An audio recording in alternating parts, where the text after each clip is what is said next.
첫 번째 왕은 어떤 왕이었어요? 정직하게 행하였으나 여로보암의 길을 걷는 왕이었습니다. 다윗의 길을 걷지 않는 왕, 반대로 말하면. 두 번째는요, 여호와 앞에서 악을 행하는 왕이었습니다. 세 번째는요, 여호와 보시기에 정직히 행하고 다윗의 길을 걷는 자였습니다.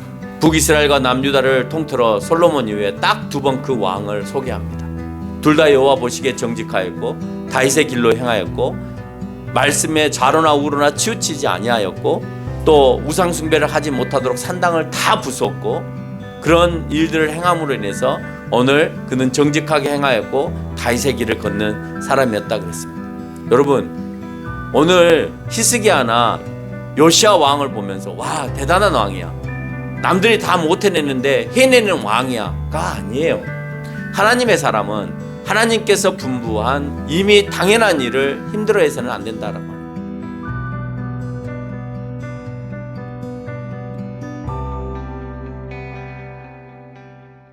오늘 열왕기하 14장 이후부터 마지막 장까지 25장까지의 말씀을 통해서 보면 과거 13장까지는 엘리사를 중심으로 해서 왕들의 이야기를 해갑니다.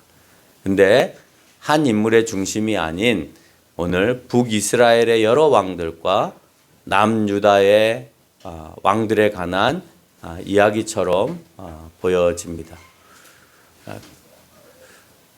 그런데 그 왕들의 이야기를 자세히 살펴보면 세 부류의 왕으로 설명을 하고 있습니다. 첫째, 여호와 보시기에 정직히 행하였으나 다윗과 같이 아니한 자. 정직히 행하긴 했어요, 왕으로서. 그런데 다윗과 같지 않아요. 열왕기하 14장 3절에 보니까, 오늘 읽었던 본문에서 보니까 그렇게 표현되어지고 있습니다. 두 번째 왕은 여호와 보시기에 악을 행하고 여로보암의 죄에서 떠나지 않은 자, 그런 왕이라고 표현하고 있습니다. 역시 열왕기하 14장 23절에서 그렇게 말씀하고 있습니다.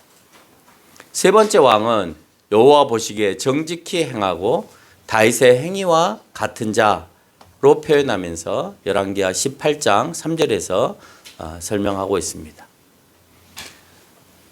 오늘 본문에 있어서 여러분이 열왕기하를 쭉 읽어가다 보면 북이스라엘의 왕은 누구이고 누구의 아들이 또다시 왕으로 집권을 하고 몇 년간 왕이 되었고 어떻게 행하였고 남유다의 왕이 누가 세워졌고 또 그 왕이 어떤 일을 하였고 그래서 어떤 일을 당하였고 이런 말들로만 묘사가 되어질지 모르겠어요. 아마 그렇게 계속해서 반복하기 때문에 열왕기하를 읽는 데 있어서 참 재미없다, 이런 생각이 들 때가 있습니다.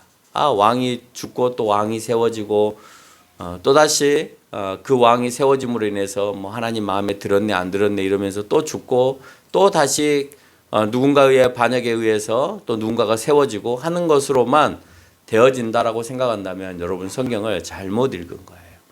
왜 그 왕을 세웠는지, 왜 그 왕을 대적하게 만들었는지, 왜 그 왕이 그 일을 해야만 했는지 하는 것을 꼼꼼하게 읽을 필요가 있죠. 그랬을 때 제가 봤을 때는 성경은 세 부류의 왕을 설명하기 위해서 그렇다라고 하는 것을 알게 되어집니다. 그럼 첫 번째로 등장하는 정직을 행하였으나 다윗과 같지 않는 것. 여러분 잘 들으셔야 돼요. 이건 왕에게만 해당되어지는 게 아니에요. 오늘 하나님 앞에서 여러분이 꼭 필요한 사람이냐, 필요하지 않는 사람이냐, 아니면 적당히 하나님 앞에서 필요한 척하는 사람이냐 하는 것을 우리가 그 기준으로 한번 설정해 볼 수 있는 말씀이기 때문에 그렇습니다. 첫 번째 등장하는 정직을 행하였으나 다윗과 같지 아니한 것. 여기에서 말하는 아마샤는 공의로웠습니다. 왜냐? 정직을 행하였기 때문에 그렇습니다. 즉 아마샤가 왕으로서 백성에게 공의롭게 행한 왕이긴 하였으나 성경은 분명히 다윗 시대 이전처럼 성전이 없을 때와는 다르게 성전이 존재하였음에도 불구하고 성전에서 모든 제사를 이행하지 않고 그 제사를 또 그 제사를 지내는 제사장을 사유화하여서 우상을 섬기게 하는 산당을 보존케 하였다라고 되어 있습니다. 자기 개인의 성전을 만든 거예요. 자기 집 옆에다가. 그것을 산당이라고 하는 거예요. 오늘 여기에서도 마찬가지로 제사나 제사장을 사유화하여서 하나님을 섬기는 것이 아니라 처음에는 하나님을 섬겼죠. 하나님을 섬겼는데 보니까 주변에 잡다한 우상들이나 잡다한 다른 종교들이 있고 그 종교들의 힘들이 큰 것처럼 보여지는 거예요. 그러니까 하나님을 섬기는 것이 아니라 그 잡다한 우상들을 만들어서 섬기고 그리고 그것으로 점을 보고 그래서 그것으로 자기네들이 부를 축적하고 또 하나님이 원하지 않은 방법으로 제사를 지내는 행위를 하게 되어진다는 거예요. 그래서 아마샤를 향하여서 14장 4절에 산당을 제거하지 않았으며 산당에서 제사를 드리며 분향하였다라고 표현하고 있는 거예요. 정직한 왕이었지만 오늘 하나님께서 원하지 않는 분명히 예루살렘 성전을 짓게 허락하셨고 솔로몬 이후부터는 그리고 그곳에 와서 예배를 드리게 하였음에도 불구하고 그들은 그렇게 하지 아니하고 개인의 사유화를 계속해서 즐기며 우상 숭배하는 장소로 전락하게 만들었다는 것. 왜 열왕기 저자는 산당에서 제사를 지내게 하는 것을 대해서 싫어했느냐 하는 것을 우리가 살펴보겠죠. 방금 제가 설명은 했습니다마는 요절을 추적하면서 한번 살펴볼 거예요. 17장 9절에서 이스라엘 자손의 불의를 행하였으며 여호와를 배역하였는데도 여전히 산당을 세웠다는 말을 통해서 산당이 여호와를 섬기는 장소가 아니었음을 우리가 알 수가 있고 11절에서 보니까 이방 사람같이 그곳 모든 산당에서 분향하며 악을 행하며 여호와를 경노하게 하였다. 산당이 예배드리는 장소였으면 여호와께서 좋아했겠죠. 근데 산당에서 예배를 드리는 것이 아니라 악을 행하며 도대체 그 악은 어떤 거냐라고 하는 거죠. 17장 29절을 살펴보니까 각 민족이 각기 자기들의 신상들을 만들고 분향하는 장소로 바꿨다라고 하는 거예요. 하나님이 신상이 있어요, 없어요? 없죠. 하나님의 신상은 없습니다. 없는데도 불구하고 자기네들이 이방의 나라의 신상들을 만들어서 그것이 하나님인 것처럼 묘사하면서 살아왔다는 겁니다. 여러분 그 대표적인 사례가 그 북이스라엘을 세웠던 여로보암이 소를 만들어서 예루살렘에 가지 말라고 했던 데서부터 근거를 찾을 수 있는 거예요. 거기서부터 북이스라엘은 계속해서 그 여로보암이 얘기했던 대로 우상을 만들며 타락하고 하나님 보시기에 악을 행하는 모습으로 전락하게 된다는 거예요. 21장 3절에서 히스기야가 다 헐어버린 산당을 다시 세워서 아합의 행위를 따라 바알을 위하여 제단을 쌓고 아세라 목상을 만들고 1월 성신께 경배하는 장소였다라고 하는 것을 우리가 알 수가 있습니다. 왜 헐었느냐? 히스기야는 그 산당에 보니까 아합의 행위대로 바알 신을 만들고 나무로 목상을 만들고 해와 달을 섬기고 그래서 오늘 하나님께서는 선지자를 통하여서 다 헐어라 라고 말씀을 하시는 겁니다. 성전이 준비되지 않을 때는 그곳에 제사 지내는 곳이었습니다.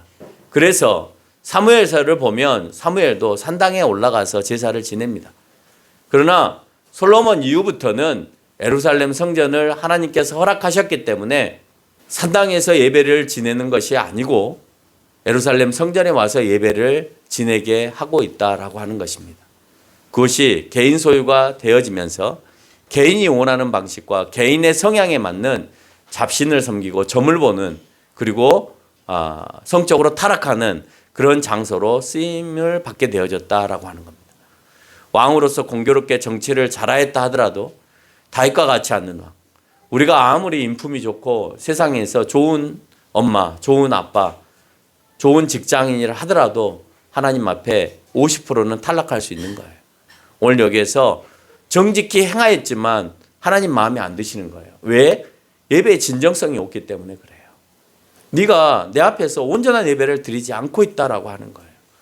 내가 아무리 이 땅에서 좋은 엄마로서 좋은 아빠로서 좋은 아들로서 좋은 직장인으로서 존재한다 하더라도 하나님 앞에 마음에 안 든 사람일 수 있다라고 하는 것이죠.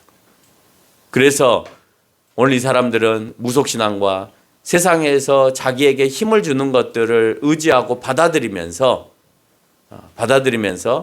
타협하지 않고 정말 하나님께서 기뻐하시는 왕으로 존재해야 됨에도 불구하고 그곳에서 세상 것들과 타협하면서 그것이 힘인 것처럼 여러분 힘이라고 하는 것은 다른 우상을 얘기하는 것이 아닙니다. 다른 우상을 얘기하는 것이 아니고 힘이라고 하는 것은 여러분이 그것을 의지하는 그 자체가 다 힘이에요. 어떤 우상을 만들어 놓고 거기에 절한다고 해서만 그걸 내가 맹종하고 믿는 것을 의미하는 게 아니에요. 여러분이 믿고 따르는 것, 그것이 다 힘이에요. 그럼 그게 뭐예요? 그렇죠. 돈이죠. 대부분 다 돈이에요. 여러분 지금 열심히 하는 것들의 대부분도 다 돈을 위해서 하는 거예요. 여러분 그게 우상이에요. 지금의 우상. 그래서 과거에는 만몬신도 있었어요. 돈에 대한 우상도. 꼭 우상을 만들어 놓고 섬기지 않아도 내가 돈을 따라가고 있으면 나는 우상을 숭배하고 있는 거예요. 내가 그것을 위해서 최선을 다하고 있으면 역시 마찬가지로 내가 그걸 따라가고 있는 거예요. 우리가 꼭 우상을 숭배해서만이 아니에요. 여러분 이 사람들 왜 점을 받겠어요? 왜 산당을 만들어 놓고 점을 받겠어요? 내가 지금 어떻게 해야 잘 되는지, 우측으로 가야 잘 되는지, 좌측으로 가야 잘 되는지 확인하기 위해서 그런 거 아니에요? 그럼 잘 돼서 뭐 하려고요? 잘 돼서 뭐 하려고요? 결국은 부를 축적하기 위해서예요. 여러분 그 부를 축적하기 위함이 종교 안에도 들어오게 되어지면 목사도 타락하고 중도 타락하고 무당도 타락하고 다 타락하는 거예요. 진정한 종교의 모습들이 드러나지 않는다라고 하는 거예요. 두 번째 종류의 왕은 여호와 보시기에 악하고 여로보암의 길에 떠나지 않는 왕이었다라고 표현하고 있습니다. 일단 정직하지 않아요. 왕으로서 올바른 통치를 하지 않아요. 여호와 보시기에 그냥 악해요. 그러니까 사람으로서도 잘못된 사람이에요. 그런데 여로보암의 길을 떠나지 않은 왕이라고 그랬어요. 여로보암의 길을 살펴보니까 오늘 본문 14장 23절로 4절에 언급한 북이스라엘의 요아스의 아들 여로보암과 같은 종류의 왕들을 말합니다. 대부분 이런 왕들이었어요. 악을 행하고 여로보암의 길을 떠나지 않은 자들. 북이스라엘의 스가랴를 가르쳐 똑같이 15장 9절에서 여호와 보시기에 악을 행하고 르밧의 아들 여로보암의 죄에서 떠나지 아니하였다라고 하고 있습니다. 오늘 여기에 등장하는 여로보암과 뒤에 나타나는 르밧의 아들 여로보암은 다릅니다. 떠나지 아니하였습니다. 뒤에 나오는 르밧의 아들 여로보암이 이 북이스라엘에 처음 통치했던 왕이고 오늘 요아스의 아들 여로보암은 도중에 등장한 왕입니다. 근데 그 행위가 똑같습니다. 그 왕들은 백성들을 치리하는데 공의롭지 못하게 치리하였고 여로보암의 길로 갔습니다. 열왕기상 여로보암의 길은 어떤 길이었냐? 열왕기상 12장 27절로 28절에 잘 나타나 있는데요. 제사를 지내기 위해서 예루살렘으로 가려고 하는 북이스라엘 사람들을 여로보암이 가로막습니다. 야! 가지마! 왜 가지 말라 했을까요? 제사를 지내기 위해서 예루살렘으로 가는 것은 문제가 심각한 거죠. 왜? 예루살렘은 남유다 지역이었습니다. 근데 자기 백성들은 북이스라엘 사람들이에요. 북이스라엘 사람들이 자꾸 적대시하고 있는 남유다에 왕래를 해서 거기서 예배를 드리면 그러면 그곳에 있는 남유다의 모습을 보고 북이스라엘을 평가할 거 아니에요. 만약에 남유다가 잘 살면 왜 남유다는 잘 사는데 우리는 못 살아? 그럴 거 아니에요. 그렇게 되면 누구의 입지가 줄어드냐? 북이스라엘의 왕의 입지가 줄어드는 거예요. 그러니까 자기의 입지가 줄어들기 때문에 결국은 예루살렘에 가지 말고 내가 이곳에 성전을 만들어 줄게 라고 하면서 단과 베델 사이에 두 금송아지를 만들어 놓고 이 송아지가 너희를 애굽 땅에서 인도해 낸 신이라 하면서 우상을 만들어서 소에게 숭배하게 하였어요. 그 길을 따랐다는 거예요. 그 여로보암이 시켰던 그 길을 너희들이 지금도 따르고 있구나라는 거예요. 그 말은 주변에 있는 여러 나라의 신들을 자기네 나라로 가지고 와서 산당에서 그것을 섬기게 하고 믿게 하고 그래서 예루살렘에 가지 못하게 하는 그런 행위들을 하게 하는 것입니다. 예루살렘에 자주 왕래하면 왕권이 약해지죠. 그렇죠? 하나님을 배반하기 위해서 이스라엘 백성들이 경험한 광야에서 만들었던 송아지 우상을 다시 만들어서 섬기게 해가면서까지 자기의 왕권을 유지하려고 한 거예요. 송아지를 하나님 다 부수게 했어요. 근데 다시 세우게 합니다. 이유는 자기가 하나님을 통해서 세워졌다고 생각하는 것이 아니라 그건 의미 없어. 하나님을 통해서 자기가 세워진 것이 중요한 것이 아니라 내가 내 왕권을 계속해서 유지하는 것이 더 중요하다고 생각한 거예요. 하나님을 의지함으로 인해서 왕권이 더욱더 강화되어진다고 생각하는 것이 아니고 백성들이 자꾸 남유다를 바라봄으로 인하여서 내 왕권이 약화되어진다라고 착각하고 살아가는 거예요. 그 힘을 하나님께서 주신다고 생각하는 것이 아니라 백성이 나의 힘이라고 생각하는 거예요. 지금 왕들처럼. 그렇죠?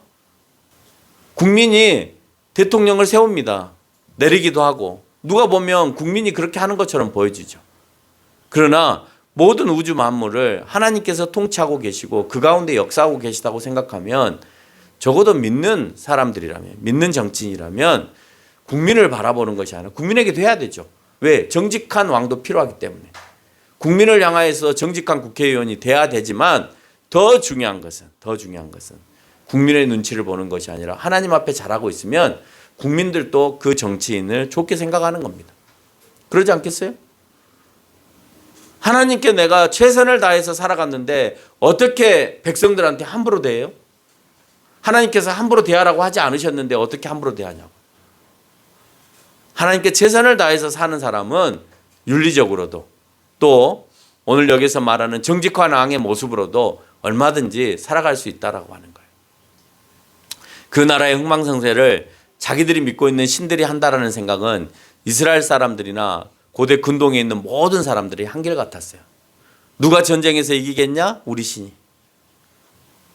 전쟁에서 이기게 한 그 나라는 무엇이 강해서냐? 그 나라의 신이 강해서. 그 말을 나중에 아수르의 신하인 랍사게가 와서 히스기야에게 하는 소리를 얘기하는 겁니다. 누가 강해? 야, 누가 강해? 너 하나님 믿어? 근데 지금 누가 강해? 우리나라가 더 강하지 않아. 그러면 누가 강한 거야? 아수르의 신이 더 강한 거야 라고 얘기하는 거예요. 너희 신이 강하다며? 강한데 왜 너희 나라는 안 강해? 그러니까 너희 나라의 신은 없는 거지 또는 약한 신이지 라고 표현하는 거예요. 그 하나님을 약하게 만든 네가 누구냐라고 하는 거예요. 누가 약하게 만들었어요? 우리가 약하게 만든 거예요. 우리에게 뭔가를 하지 못하게 하신 거예요. 내가 잘못함으로 인해서. 하나님이 우리에게 힘을 작용하고 일하게 하심에 대해서 우리 스스로가 방해하였다라고 하는 겁니다. 출애굽 당시 애굽은 막강한 나라였고 그들은 이미 애굽에서 서로를 숭배하면서 그것을 목격했었습니다. 그래서 이스라엘 백성들은 출애굽에서 광야 생활을 할 때 모세가 시내산에 올라가 하나님으로부터 십계명을 받을 때 하도 내려오지 않으니까 백성들이 불평과 불만을 합니다. 도대체 모세는 언제 내려와? 올라갔는데 모세는 언제 내려와? 아론에게 우리를 이끌 신을 만들어 달라고 이제 아우성을 합니다. 아론, 모세 안 내려와. 안 내려오니까 아마 위에서 죽었나 봐. 그러니까 우리를 위해서 신을 만들어줘. 형상이 있어야, 애굽에서 보니까 형상이 있어야 신이 있는 거예요. 형상이 없으니까 내가 어디에다가 대고 믿어야 돼? 뭐 불상도 만들어 놓고, 예? 아니면은 대왕도 만들어 놓고, 마왕도 만들어 놓고, 뱀상도 만들어 놓고, 소상도 만들어 놓고, 여러 상들을 만들어 놔야, 아, 저게 신이구나 라고 생각해서 거기 앞에다 대고 빈다는 거예요. 그러니까 그걸 만들어줘. 그러면 내가 그걸 믿을게. 라고 오늘 모세 대신에 아론에게 백성들이 큰 소리를 치면서 우리에게 신을 달라라고 외치는 거예요. 왜? 광야 생활 해보니까 먹고 사는 게 너무 힘들거든요. 그러니까 먹고 살 수 있는 신을 만들어 달라는 거예요. 아론이 생각을 합니다. 백성들을 향하여서. 아, 그래? 그러면 일단 내가 봤더니 애굽에서 금붙이로 뭔가를 만들더라. 그 신에게는 최고로 뭔가를 드려야 돼. 모든 사람들이 종교성을 가지고 있기 때문에 똑같아요. 하나님을 믿는 사람도 하나님 앞에 최선을 다해서 드려야 되지만 그 종교성은 모든 인간들에게 다 갖고 있어요. 그러니까 최선을 다해서 좋은 것을 드려야 되죠. 다 금을 걷습니다. 금을 걷어서 그것을 녹여서 수송아지를 만들어요. 왜 수송아지를 만들었을까요? 수송아지는 농사의 풍요의 신이에요. 광야로 나왔어요. 먹을 게 없잖아요. 그러니 송아지한테 빌어야 곡식이 나올 거 아니에요. 그래서 다른 많은 다양한 신들이 있음에도 불구하고 그런 신들을 만들지 않고 수송아지를 만든 거예요. 광야에서 절실히 필요한 양식을 위해서 수송아지를 숭배하는 대상으로 만들게 되었다는 거예요. 그래서 그들은 3,000명이나 죽는 일이 광야에서 일어납니다. 금송아지를 부숴서 하나님께서는 그것을 가루로 만들어서 물에 뿌려 마시게 합니다. 왜? 이스라엘 백성들 생각 속에 아예 모든 것들을 없애기 위한 소멸의 작업으로 그렇게 한 거예요. 그런데 여로보암이 다시 그 금송아지를 불러들여서 북이스라엘 백성들을 하나님에게서 멀어지게 하는 요소로 그것을 만들게 하였다는 거예요. 그러니 계속해서 열왕기하는 여로보암처럼 여로보암의 길을 여로보암이 원하는 곳으로 따라 행하였다는 말을 계속해서 반복해서 하고 있는 겁니다. 하나님 앞에 악을 행하는 행위는 누구든지 하나님에게 우리를 멀어지게 하는 행위를 하는 모든 사람들이었습니다. 그렇죠? 하나님 앞에 악을 행하는 사람은 누구나 오늘 악한 왕을 얘기하는데 그 악한 왕들은 누구나 하나님에게서 멀어지게 하는 행위를 하는 거예요. 신약에서요. 마태복음 16장 23절에 보니까 소자 중 하나라도 실족해 하지 말라라고 되어 있습니다. 실족은 남을 넘어뜨리는 거예요. 실족은 발을 헛디게 만드는 것을 실족이라고 해요. 근데 이것은 육체적으로 넘어뜨리는 걸 얘기하는 게 아니에요. 발을 걸어서 넘어뜨리거나 함정을 파서 그곳에 빠지게 하거나 그런 의미가 아니에요. 예수님을 믿게 하는 믿음을 넘어뜨리게 하는 걸 얘기하는 거예요. 오늘 예수님이 제자들한테 얘기하는 것은 네가 나를 향하여서 믿게 하는 그 사람을 향하여서 믿지 못하게 하는 그 모습을 보임으로 해서 실족하게 하는 것을 뜻하는 거예요. 오늘 여러분들을 통해서 누군가가 믿음에서 벗어나거나 나는 너를 봐서는 절대 기독교인 안 할 거야 라는 말을 한다면 여러분은 소자 중 하나를 실족하게 하는 거예요. 여러분을 통해서 교회를 나가는 사람이 발생하면 물론 그 사람이 잘못해서 나가는 경우들도 있습니다만은 내가 잘못해서 나가게 되어진다면 여러분 그것도 하나님 앞에 실족하는 자예요. 여러분 그런 자는 어떻게 한다고요? 연자맷돌에 목을 메어서 깊은 바다에 빠져 죽는 것이 낫다 그랬습니다. 그래서 우리는 과거에 그런 해석들을 하죠. 연자맷돌에 목을 매라는 것은 나오지 말라는 소리다. 시체도 나오지 말라는 소리다. 영원히 죽으라는 소리다. 우리가 이렇게 해석을 했습니다. 그것은 단어를 현상적으로 해석하기 때문에 그래요. 근데 그 당시의 배경을 보면 노마법에 이스라엘법에는 연자맷돌을 달아서 물에 빠뜨리는 사형 제도가 없었습니다. 근데 그리스나 노마법에는 그런 제도가 있었어요. 가장 극형에 처하는 죄예요. 시체마저도 찾을 수 없는 죄, 장사마저도 할 수 없는 그런 처벌을 하는 거예요. 차라리 죽어서 더 이상 걸림돌이 되지 말기를 원하는 마음에서 극형에 처하는 거예요. 아무도 그 시체를 볼 수 없게끔 만들어버리는 거예요. 로마나 중동의 사람들은요, 죽으면 같은 묘실에 같이 집어넣어요. 네 조상에게로 돌아가리라 라고 하는 말은 천국으로 돌아가라는 소리가 아니에요. 천국으로 돌아갔는지 지옥으로 돌아갔는지 모르잖아요. 근데 네 조상에게로 돌아가라는 말은 네 조상들이 묻어있는 그 무덤으로 가라는 소리예요. 그래서 새로운 시체가 들어오면 그 무덤으로 돌을 굴려서 새로운 시체가 들어오면 그 전에 그 평상 같은 곳에 눕혀놨던 그 시체가 다 말라서 푸석푸석해지니까 그 침상의 한쪽에는 구덩이가 파여 있어서 그쪽으로 뼈를 다 모아놓는 거예요. 그 모아놓는 그 뼈들을 조상들이라고 하는 거예요. 조상들에게 돌아가라 라고 하는 말은 그 침상의 뼈를 땅에 수북히 쌓아놓은 그 조상들의 뼈로 모아짐으로 인해서 그 조상에게 돌아간다라고 하는 의미를 갖고 있는 겁니다. 근데 그것마저도 할 수 없게 되리라 라고 하는 거예요. 연자맷돌에 메어서 물에 빠뜨려 죽게 한다라고 하는 것은. 그만큼 너희에게 지옥스러운 죽음을 허락하겠다는 거예요. 차라리 그렇게라도 죽어서 하나님 앞에 죄송하다라고 얘기하라는 거예요. 누가요? 여러분이 예수를 믿는 것에 대해서 방해하는 일을 하게 되어지면. 방해하는 일을 하게 되어지면. 너를 통해서 예수를 믿는 사람들이 또는 교회를 가려고 했던 사람이 안 가! 라는 말을 한다면 그러면 차라리 그렇게 죽어서 하나님 앞에 용서를 구하는 것이 더 낫다라는 표현을 하고 있는 겁니다. 그래서 열왕기 하에서도 악한 왕들의 최후가 너무나 좋지 않아요. 정말 자기가 옆에서 데리고 있었던 신하들로부터 반역을 받아서 죽기도 하고 아니면 병에 걸려서 죽기도 하는 일들이 벌어집니다. 오늘 요아스의 반역자들이 등장하여 그를 죽입니다. 하나님의 일에 걸림돌이 되는 왕은 과감하게 하나님께서 버리세요. 여로보암의 길을 가는 것은 이방의 길을 가는 것이고 이방의 문화에 현혹되는 거예요. 지금으로 말하면요. 세상의 문화에 현혹되는 거예요. 저희가 더 좋아요.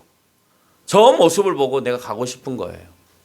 내가 저들을 이끌어오는 것이 아니라 내가 저들 문화 속에 빠져들어가는 거예요. 안타까운 게 그런 거죠. 왜 너희는 하나님의 길을 인도하지 못하느냐. 열왕기 하에서도 악한 왕들의 최후가 좋지 않았다고 말씀을 드렸습니다. 그리고 일찍 불러갔습니다. 물론 늦게까지 하는 왕들도 없지 않아 있었습니다. 또 선한 왕임에도 불구하고 오랫동안 못하는 왕들도 있긴 합니다. 보편적으로 보면 그 최후가 좋지 않아요. 오늘 요아스의 반역자들이 등장하여 그를 죽였다고 했죠. 그래서 여로보암의 길을 가는 것은 이방의 길을 가는 것이고 이방 문화에 현혹되는 것이었습니다. 그래서 16장에 나타난 유다의 아하스 왕은 아수르에서 보고 온 신절을 예루살렘 성전에다 적용해서 그렇게 만들라고 제사장에게 요구합니다. 그렇게 만들어. 아수르에서 보고 온 저 문화의 저 신전처럼 멋있게 만들어. 그랬더니 그 왕을 여호와가 보시기에 악하였다라고 표현하고 있습니다. 첫 번째 왕은 어떤 왕이었어요?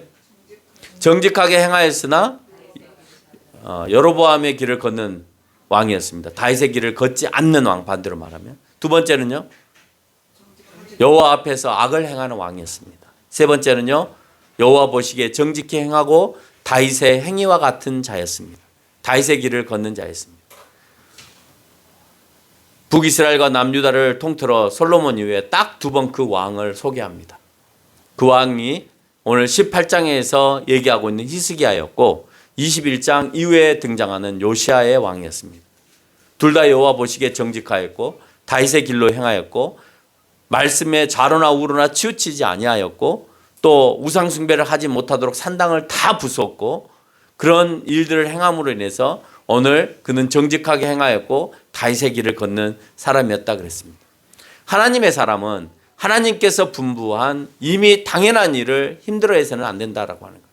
여러분, 오늘 히스기야나 요시야 왕을 보면서 와, 대단한 왕이야. 남들이 다 못 해내는데 해내는 왕이야가 아니에요.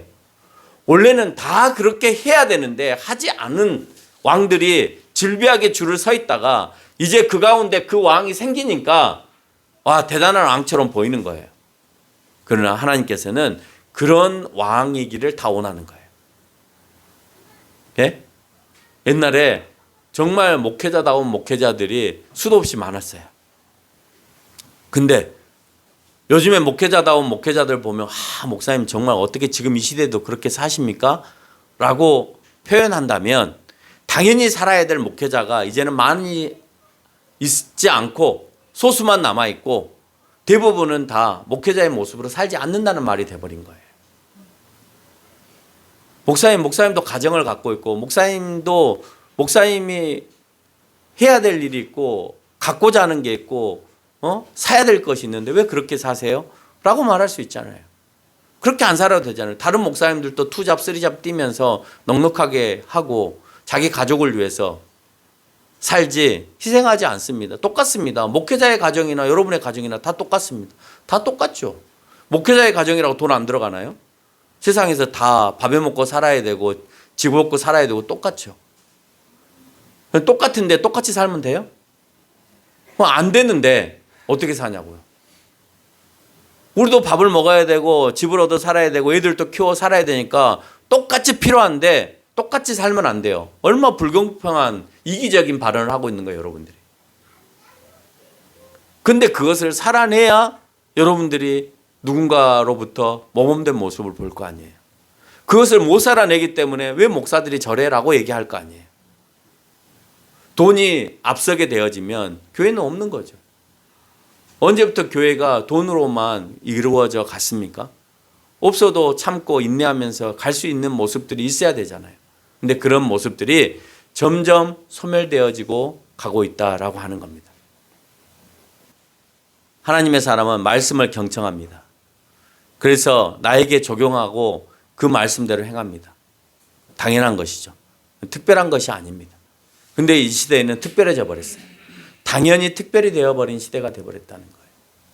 여러분, 특별하지 않아요. 예배 드리는 거 특별하지 않아요. 주의를 온전히 지키는 거 특별하지 않아요. 근데 이제는 주의를 온전히 통으로 하나님께 드리는 것을 너무 힘들어해요. 특별해요. 그렇게 하는 사람들 보면 와, 지금도 저런 사람 있어? 주의를 하나님께 온전히 드리는 사람 있어? 저게 말이 돼? 말이 안 되죠. 점점 말이 안 되기 때문에 사람들은 교회를 떠납니다. 언제 떠나요? 예배만 드리면 떠나요. 예배만 드리면 떠나요. 왜? 그게 당연하다고 생각해 버린 거예요. 지금 이 시대에는. 근데 안 그랬어요. 옛날에 과거에는 예배가 3번, 5번 있을 때도 있었어요. 주일날. 예? 그거 다 드려야 됐어요. 주일날 새벽 예배는 무슨 일 있어도 빠지지 않고 나와야 됐었어요. 근데 안 하잖아요. 유년부 교사로서 와서 예배 드려야 되고 11시 예배도 드려야 되고 또 9시 예배도 드려야 되고 또 뒤에 가서 또 학생부 예배도 드려야 되고 오후 예배도 드려야 되고 수많은 예배들을 다 들어가야 돼요. 그걸 당연하게 생각했어요. 근데 지금은요. 당연한 게 아니에요. 특별한 게 돼버렸어요. 그렇게 하는 사람이 많잖아요. 예배 한 번 드리면 나는 다 했다라고 착각하면서 살아가는 거예요.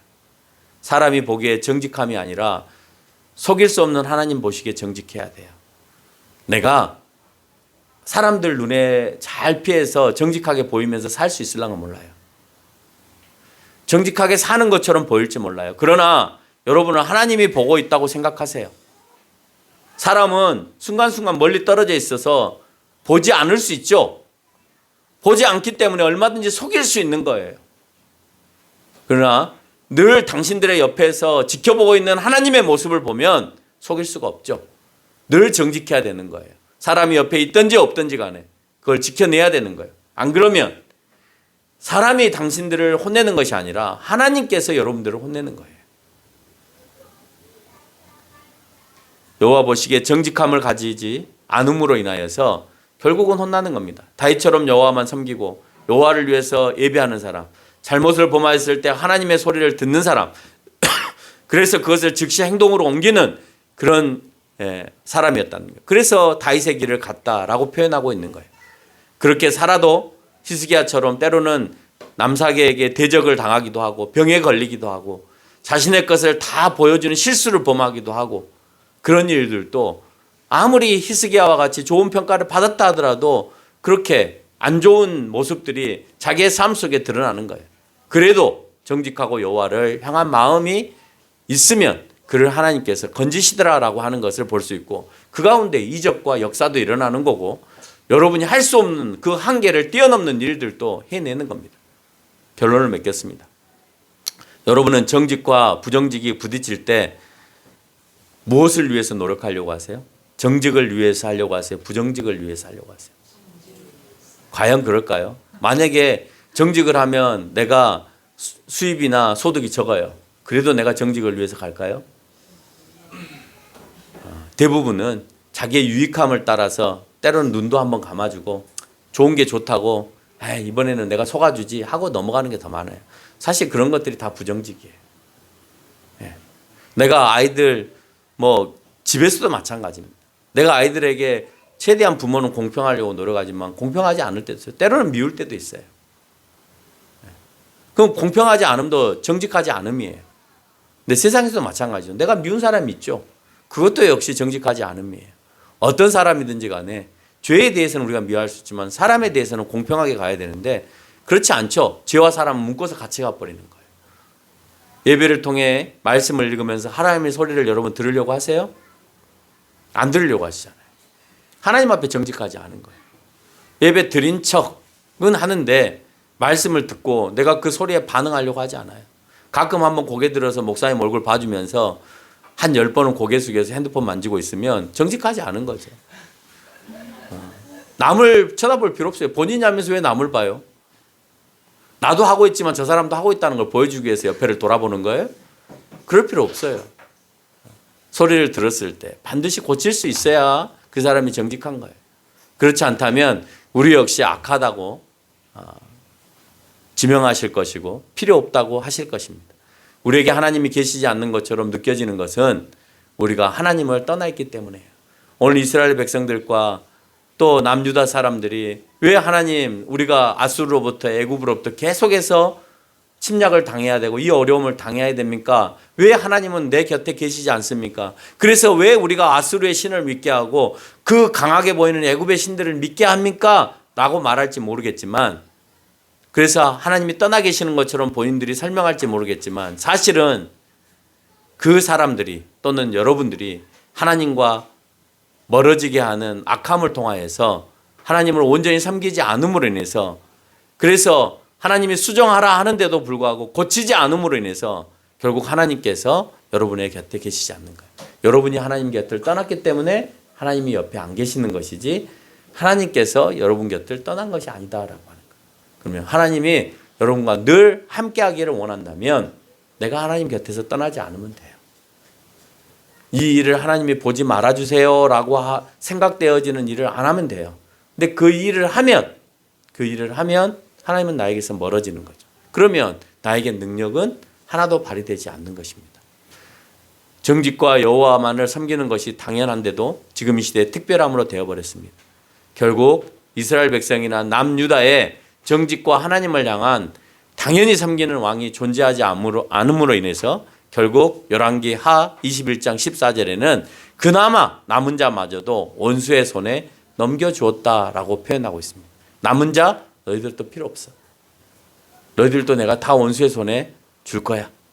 그래서 이스라엘 왕조의 마감을 마지막 25장에 가서 바벨론의 포로로 끌려가는 모습을 마지막으로 맺고 있는 것을 볼 수가 있는 거죠. 여러분은 하나님 앞에 정직하고 다윗의 길을 걷기 위해서 하나님 앞에 최선을 다하는 삶을 살아가고 있는가를 다시 한번 생각하는 저와 여러분이 되시기를 바랍니다.